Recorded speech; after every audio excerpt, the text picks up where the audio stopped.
Divyansh studio Ara.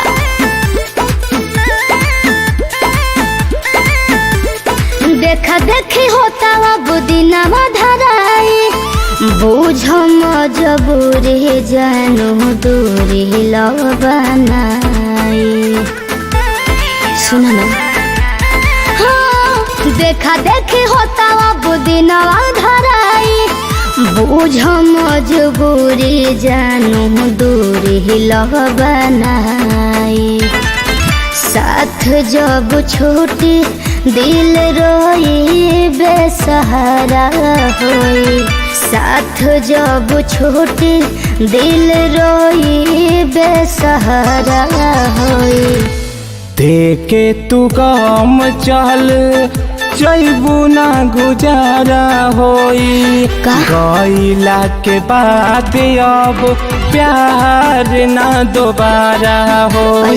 ये सोना देखे तू काम चल जैबू ना गुजारा होई, गईला के बाद अब प्यार ना दोबारा होई।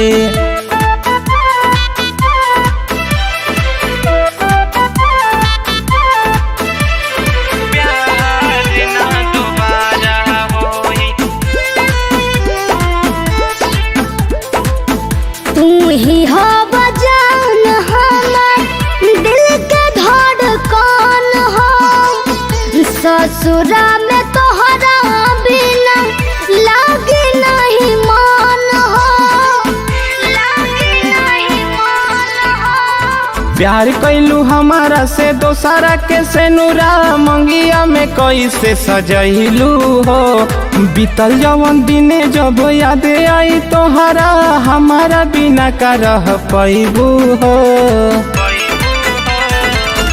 पियावा के संगे रहब पियावे सहारा होई, पियावा के संगे रहब पियावे सहारा होई। देखे तू काम चल जैबू ना गुजारा होई, गईला के बाद अब प्यार ना दोबारा होई। हे सोना देखे तू काम चल जैबू ना गुजारा होई, गईला के बाद अब प्यार ना दोबारा होई। ऐसे मत कहो।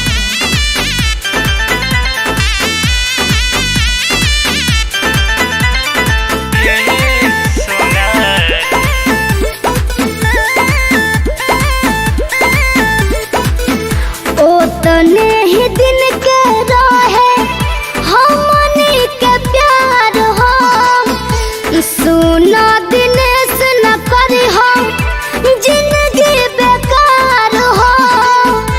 ऐसा कुछ मत करी हो।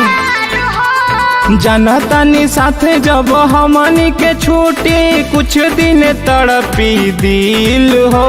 धीरे धीरे छोड़ देबू हमारो फिक्रिया, सैया के संगे रहबू गिल हो।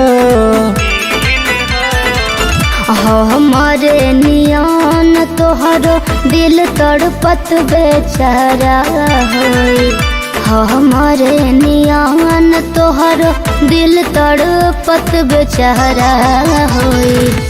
देखे तू काम चल जैबू ना गुजारा होई, गईला के बाद अब प्यार ना दोबारा होई। हे सोना देखे तू काम चल जैबू ना गुजारा होई, गईला के बाद अब प्यार ना दोबारा हो।